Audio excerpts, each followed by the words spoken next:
ক্রিকেটে আরও অনেক কিছু দেওয়ার ছিল সাকিবের। রাজনীতি আর মামলায় কাল হয়ে দাঁড়ায় তার ক্যারিয়ারে, বলছেন ক্রীড়া উপদেষ্টা।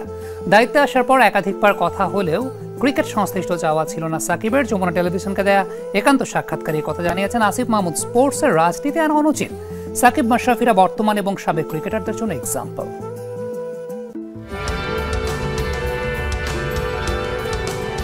একটা নাম যার হাত ধরে বিশ্ব ক্রিকেটে বাংলাদেশের বড় পরিচিতি, একটা নাম যার কাঁধে চড়ে লাল সবুজ পতাকা উড়েছে বিশ্বের নানা প্রান্তে। আছে কত কত মাইল ফলক আর রেকর্ডের গল্প। সেই সাকিব আল হাসান নেই এখন দেশের ক্রিকেটে। যদি সুযোগ থাকে, আমি যদি দেশে যেয়ে খেলতে পারি, মিরপুর টেস্ট হবে আমার জন্য লাস্ট, স্পেশালি টেস্ট ক্রিকেটে।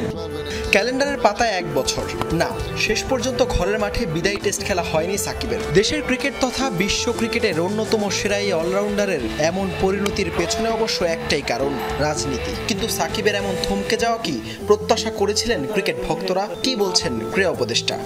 একটা প্রশ্ন সবসময় আসলে সবচেয়ে বেশি আসে, সাকিব আল হাসান আর কখনো ফিরতে পারবে কিনা আন্তর্জাতিক ক্রিকেটে, এবং আপনি অ্যাজ এ ক্রিকেট ফ্যান সাকিবকে আর কখনো দেখতে চাইবেন কিনা, বা সাকিব যেভাবে আসলে শেষ করেছে, যে জায়গাটায় থেমেছে, সেটা নিয়ে আপনার আক্ষেপ আছে কিনা, বা কতটুকু অ্যাজ এ ক্রিকেট ফ্যান?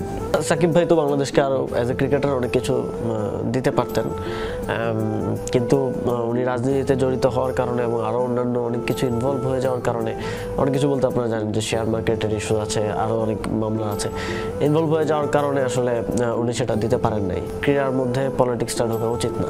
আমরা দেখেছি যে সাকিব আল হাসান এবং মাশরাফি বিন মুর্তজার মতো যারা আমাদের আইডল ছিল একসময়, শুধু পলিটিক্সে অংশগ্রহণ করার কারণে কিভাবে তাদের কি পরিস্থিতিতে আসলে যেতে হয়েছে।